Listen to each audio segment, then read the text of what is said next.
கர்த்தருடைய பரிசுத்த நாமத்திற்கு மகிமை உண்டாவதாக. நம் கண்களை மூடி ஜெபிக்கலாம்.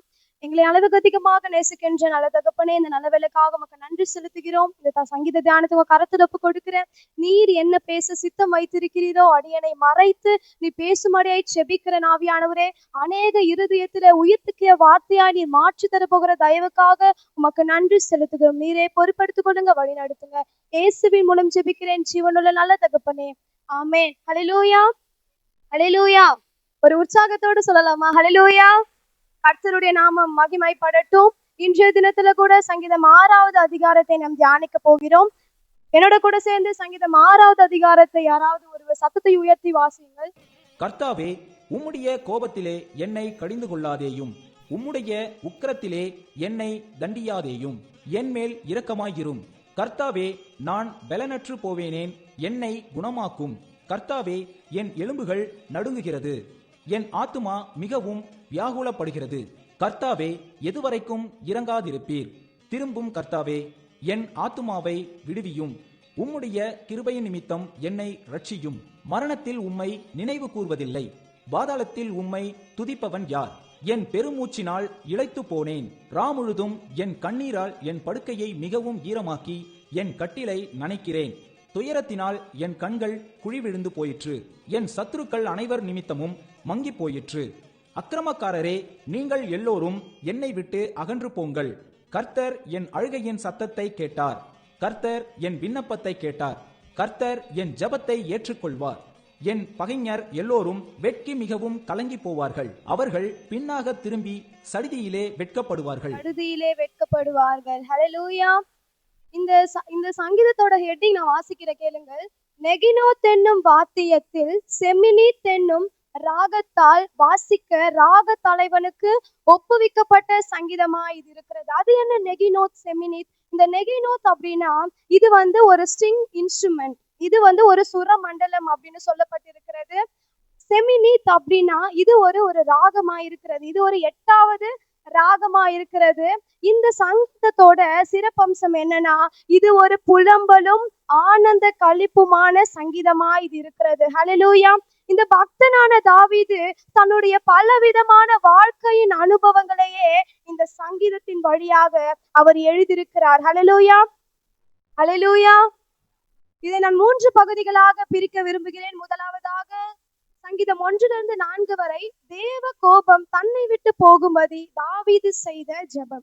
தேவ கோபம் தன்னை விட்டு போகும்படி தாவீது செய்த ஜெபம். 2வது 5-7 வரை தேவன் தன்னை குணமாக்கும்படி தாவீது மனம் வருந்தி செய்த ஜெபம். 3வது 8-10 வரை தேவன் தன் ஜெபத்தை கேட்டார் என்று தாவீது செய்த நம்பிக்கையின் ஜெபமாய் இருக்கிறது, நம்பிக்கையின் அறிக்கையுமாய் இருக்கிறது. ஹல்லேலூயா. தன் பலவீனத்தோடும் சுகவீனத்தோடும் இருக்கும் போது இந்த சங்கீதக்காரனாகிய தாவீது இந்த 6வது அதிகாரத்தை அவர் எழுதியிருக்கிறார். முதல் 4 வசனத்தை யாராவது ஒரு சத்தத்தை உயர்த்தி வாசியுங்கள். கர்த்தாவே, உம்முடைய கோபத்திலே என்னை கடிந்து கொள்ளாதேயோ, உம்முடைய உக்கிரத்திலே என்னை தண்டியாதேயோ, என் மேல் இரக்கமாயிரும். கர்த்தாவே, நான் பலனற்று போனேன், என்னை குணமாக்கும். கர்த்தாவே, என் எலும்புகள் நடுங்குகிறது, என் ஆத்மா மிகவும் வியாகுலப்படுகிறது. கர்த்தாவே, எதுவரைக்கும் இறங்காதிருப்பீர்? திரும்பும் கர்த்தாவே, என் ஆத்துமாவை விடுவியும். உம்முடைய கிருபையின் நிமித்தம் என்னை ரட்சியும். ஆமென். தேவனிடத்துல இந்த சங்கீதக்காரனாகிய தாவீது அச்சத்தோடும் நடுக்கத்தோடும் தேவனே, நீர் என் கோபத்திலே தண்டியாதீங்க, என்னை கடிந்து கொள்ளாதீங்க, என் மேல் இரக்கமாயிருங்க, என்னை விடுவீங்க, என்னை ரட்சிங்க என்று சொல்லி தன் உள்ளத்திலிருந்து முதல் 4 வசனங்களை இந்த சங்கீதக்காரனாகிய தாவீது எழுதியிருக்கிறாருங்க. பல வேளைகளில் கூட நம்மளும் சுகவீனம் அடையும்படி கர்த்தர் தான் இந்த பாட நம்மளுக்கு கொடுத்தாரா, இல்ல கர்த்தர் தான் இந்த காரியத்தை நம்மளுக்கு அனுப்பினாரா என்று பல வேளைகளில நம்மளுக்குள்ள ஒரு கேள்வி ஏற்படும். நான் நல்லா ஆராதிக்கிறேன், நல்லா ஜெபிக்கிறேன், நல்லா துதிக்கிறேன், பின் இருந்தும் ஏன் என்னோட வாழ்க்கையில ஒரு கசப்பு இருக்கிறது, பின் இருந்தும் ஏன் என்னோட வாழ்க்கையில ஒரு இக்கட்டான சூழ்நிலை இருக்கிறது என்று அநேக நேரத்துல நாம் பார்த்து கொண்டு இருப்போம். ஹல்லேலூயா. இந்த சங்கீதக்காரனாகிய தாவீதும் அப்படிதாங்க அங்கலாய்த்து ஆண்டவரை பார்த்து கெஞ்சுகிறான். என்னை கடிந்து கொள்ளாதீங்கப்பா, என் மேல இரக்கமாயிரும், என் வியாதியிலிருந்து இரக்கமாயிரும். அவர் ஆத்துமா ரீதியிலும் வியாதிப்பட்டு அவர் அவஸ்தைப்பட்டு கொண்டிருக்கிறார். சரீர பிரகாரத்திலும் அவர் அவஸ்தைப்பட்டு கொண்டிருக்கிறார். உங்களோட வாழ்க்கையில நீங்கள் குணமாகும்படி முதலாவதாக தேவனை தேடுகிறீர்களா இல்லை மனிதர்களை தேடுகிறீர்களா என்று சற்று அலசி ஆராய்ந்து பாருங்கள். நம்முடைய வாழ்க்கையில ஒரு பிரச்சனையோ இல்ல ஆறுதலோ இல்ல ஒரு யாருக்கிட்ட ஒரு அன்பையோ நம்ம தேடி போகும்போது முதலாவதாக நம்ம தேவனிடத்துல போகிறோமா இல்ல மனுஷங்க கிட்ட போய் அவங்களோட அன்பை தேடி போகிறோமா என்று நீங்க கொஞ்சம் சிந்தித்து பாருங்கள்.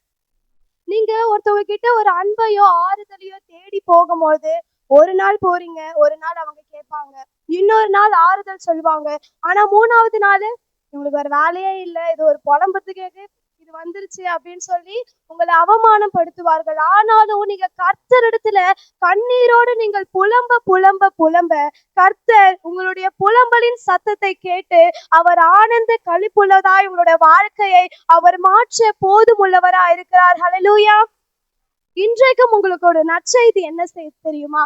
தேவ சமூகத்துல ஒப்புரவாகும் போது நம்முடைய மறைவான குற்றங்களை கர்த்தரிடத்துல அறிக்கையிடணும். நம்மளுக்கே தெரியாது, நம்மளுக்கே தெரியாம அநேக பாவங்கள் செய்திருப்போம், அநேக காரியங்கள் செய்திருப்போம். கர்த்தரிடத்துல இன்றைய தினத்துல நம்ம ஒப்பு கொடுக்கிற மறைவான குற்றங்கள் இருந்து என்னை நீக்கி என்னை மன்னிங்கப்பா, நீங்க மன்னிங்கள் என்று கேட்கும் போது கர்த்தர் உங்களுக்கு மறுவாழ்வை கொடுக்க அவர் போதுமுள்ளவரா இருக்கிறார். ஹல்லேலூயா.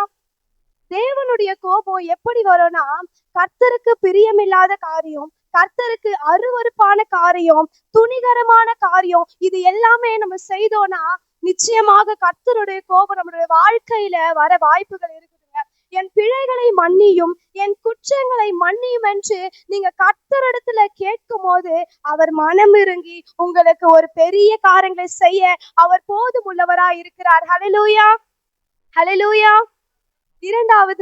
இரண்டாவது தேவன் தன்னை குணமாக்கும்படி தாவீது மனம் வருதி செய்த ஜெபம். 5-7 வரை வாசியுங்கள். மரணத்தில் உம்மை நினைவு கூர்வதில்லை, பாதாளத்தில் உம்மை துதிப்பவன் யார்? என் பெருமூச்சினால் இளைத்து போனேன், ராமுழுதும் என் கண்ணீரால் என் படுக்கையை மிகவும் ஈரமாக்கி என் கட்டிலை நனைக்கிறேன். துயரத்தினால் என் கண்கள் குழி விழுந்து போயிற்று, என் சத்துருக்கள் அனைவர் நிமித்தமும் மங்கி போயிற்று. கர்த்தருடைய நாம மகிமைப்படட்டும். இந்த வார்த்தையை எடுக்கும் பொழுது நான் ஒரு வார்த்தையை சொல்லிதான் எடுத்தேன். உங்களுடைய இருதயம் கலங்காமலும் பயப்படாமலும் இருப்பதாக தான் நான் சொல்லி எடுத்தேன். நேற்றைய தினத்துல இந்த ஆயத்த கூட்டத்துல வந்திருக்கிறவங்களுக்கு தெரியும், அந்த முதலாவது வார்த்தையே உங்களுடைய இருதயம் கலங்காமலும் பயப்படாமலும் இருங்கள் என்று சொல்லிதான். அப்போ அந்த வார்த்தையை கேட்கும் போது எனக்குள்ள அவ்வளவு ஒரு பயம். நான் ஏசப்பா கிட்ட சொல்லி ஜெபம் பண்ண, இந்த வார்த்தை என் சுயத்தின் வார்த்தையா இருக்கக்கூடாது அப்படின்னு சொல்லிதான் நான் ஜெபம் பண்ணேன். ஆனா அந்த வார்த்தை பகிரங்கமாய் வரும்போது எனக்குள்ள அவ்வளவு ஒரு பயம் இருந்துச்சு. இத்தனை நாள் இந்த வார்த்தை எடுக்கும் போது எனக்குள்ள பயமே இல்லை, ஆனா நேத்து சொல்லும் போது எனக்குள்ள அவ்வளவு ஒரு பயம், அவ்வளவு தூக்கமே இல்லை நைட்டு ஃபுல்லா. கர்த்தர் எவ்வளவு ஒரு பெரியவரா இருக்கிறார் பாருங்க. அவர் சுயத்தின் வார்த்தையை ஒரு நாளும் கொடுக்க மாட்டார். இது தேவனுடைய வார்த்தையா இருக்கிறது. ஹல்லேலூயா. இந்த 5-7 வசனம் தாவீது தேவனிடத்துல தன் வியாதியின் நிலைமையை எடுத்து அவர் சொல்லுகிறார். ஹல்லேலூயா. வியாதியின் ஸ்தலத்துலதான் நம்ம வாழ்க்கையை குறிச்சு நம்ம யோசிப்போம், பயப்படுவோம். ஐயோ, என் கணவரை யார் பார்த்து கொள்வா, என் மனைவியை யார் பார்த்து கொள்வா, என் பிள்ளைகளை யார் பார்த்து கொள்வா, என் பிள்ளைகளுடைய வாழ்க்கை எப்படி இருக்கும்ட்டு அநேக நேரங்கள்ல நம்ம சிந்தித்து கொண்டிருப்போம், வறுமையில வாடி கொண்டிருப்போம். ஆனா இங்க சங்கீதக்காரனாகிய தாவீது பாருங்க, ஐயோ நான் மரித்து விட்டேன் என்றால் மரணத்தில் உம்மை நினைவு கூற முடியாது, பாதாளத்துல உம்மை துதிக்க முடியாது என்று கர்த்தரிடத்துல சொல்லுகிறாருங்க. நம்ம கூட வியாதி நிமித்தத்துல நம்ம குடும்பத்தை பத்தி தான் யோசிப்போம், நம்முடைய வாழ்க்கையை பத்தி தான் யோசிப்போம். ஆனா அந்த சங்கீதக்காரனாகிய தாவீது பாருங்க, நான் மரிச்சிட்டேனா நான் துதிக்க முடியாது, உம்மை நினைவு கூற முடியாது, உம்மை ஆராதிக்க முடியாதுன்னு தன் வியாகுலத்தை தேவனிடத்துல அறிக்கையிடுறா. நான் ஜீவனுள்ள நாளெல்லாம் உம்மை துதிக்கும்படி எனக்கு கிருபை தாருங்க, என் ஆயுசு நாட்களை கூட்டி கொடுங்க என்று தேவனிடத்துல அவர் அறிக்கையிடுறான். ஹல்லேலூயா. நீங்க கூட வியாதியோடு வந்திருக்கலாம், கஷ்டத்தோடு வந்திருக்கலாம், இக்கட்டான சூழ்நிலையோடு வந்திருக்கலாம். கர்த்தர் உங்களை பார்த்துதான் சொல்லுகிறார். 1 பேதுரு 5:7 இப்படியாக சொல்லியிருக்கிறது, அவர் உங்களை விசாரிக்கிறபடியால் உங்களுடைய கவலைகளை எல்லாம் அவர் மேல் வைத்து விடுங்கள். ஹல்லேலூயா. என்னை விசாரிக்க யாரும் இல்லை, என்னை கேட்க யாரும் இல்லை, என்னை பிரச்சனைகளை தீர்க்க யாருமே இல்லைன்ட்டு நீங்க நினைச்சிருப்பீங்களா? இந்த வார்த்தை உங்களுக்கு நான், நீங்க விசாரிக்க யாருமே இல்லை நினைக்காதீங்க. கர்த்தர் உங்க கூட இருந்து உங்க துணையாளரா இருந்து அவர் நடத்த அவர் போதுமுள்ளவரா இருக்கிறார். ஹல்லேலூயா. 7வது வசனத்தை ஒருவர் சத்தத்தை உயர்த்தி வாசியுங்கள். துயரத்தினால் என் கண்கள் குழி விழுந்து போயிற்று, என் சத்துருக்கள் அனைவர் நிமித்தமும் மங்கி போயிற்று. என் துயரத்தினால் என் கண்கள் குழி விழுந்து போயிற்று, என் கண்கள் மண்களாய் போய்விட்டது என்று தெரியப்படுத்துகிறார் தேவனிடத்துல. தன் வியாதியோடு இருக்கும் போதுதான் அனைவரும் நம்ம கிட்ட வந்து கரிசனையோடு பேசுவாங்க, ஒரு பாவத்தோடு பேசுவாங்க இல்லையா? நம்ம வியாதியின் படுக்கையில இருக்கும் போதுதான் அநேகர் கரிசனையோடு வந்து பேசுறாரு. ஆனாலும் கர்த்தர் உங்களுடைய சூழ்நிலைகள் எல்லாவற்றையும் மாற்றி அவர் எல்லாவற்றையும் சரி செய்கிற பரிகாரியாயிருந்து அவர் நம்மை நடத்த போதுமுள்ளவராயிருக்கிறார். இந்த வருடத்தின் வாக்குதத்தம் எல்லாவற்றையும் மாற்றுகிற பரிகாரி இருக்கிறாரு. ஹல்லேலூயா, ஹல்லேலூயா. பரிகாரி நம்ம கூட இருக்கும் போது நம்ம ஏங்க கவலைப்படணும் சொல்லுங்க? நம்ம ஏன் கவலைப்படணும்? நம்ம ஏன் பயப்படணும்? கர்த்தர் நம்மளுடைய கவலைகள் எல்லாவற்றையும் மாற்ற அவர் போதுமுள்ளவரா இருக்கிறார். ஹல்லேலூயா. ஐயோ, என்ன இப்படி கஷ்டப்படுறேன், வியாதி என்ன வாட்டி வதக்குது, என்னால எழும்ப முடியல, என்னால நடக்க முடியலன்னு சொல்றீங்களா? உங்களுடைய தவிப்பும் தத்தளிப்பும் கேட்டு கர்த்தர் பலன் கொடுக்க, பதில் கொடுக்க அவர் போதுமுள்ளவரா இருக்கிறார். ஹல்லேலூயா. நீங்கள் மரணத்தை காண மாட்டீர்கள். உங்கள் வியாதியிலிருந்து கர்த்தர் நிச்சயமாய் உங்களை விடுவிக்க அவர் போதுமுள்ளவரா இருக்கிறார். வேதத்துல கூட நம்ம பார்க்கிறோம், அநேக இடங்கள்ல கர்த்தர் செவிடர், குருடர், முடவர் எல்லாரையும் கர்த்தர் சுகத்தை கொடுத்திருப்பா. நிச்சயமாக நீங்கள் கால் வலியோ இடுப்பு வலியோ எந்த வலியோ அதோடு நீங்க வந்திருப்பீங்கன்னா கர்த்தர் நிச்சயமாக உங்களுக்கு பூரண சுகத்தை கர்த்தர் கொடுக்க அவர் போதுமுள்ளவரா இருக்கிறார். ஹல்லேலூயா. நீங்க விசுவாசிக்கணும். நம்ம ஜெபிக்கும் போது விசுவாசத்தோடு ஜெபிக்கணும். அப்பதான் தேவனுடைய மகிமையை நாம் காண முடியும். ஹல்லேலூயா.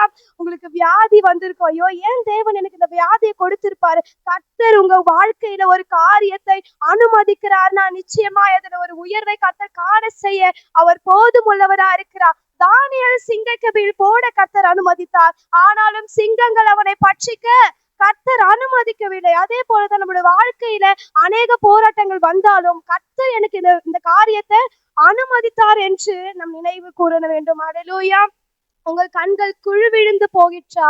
இல்ல இரவுல நித்திரையின்றி அழுது கொண்டிருக்கிறீர்களா?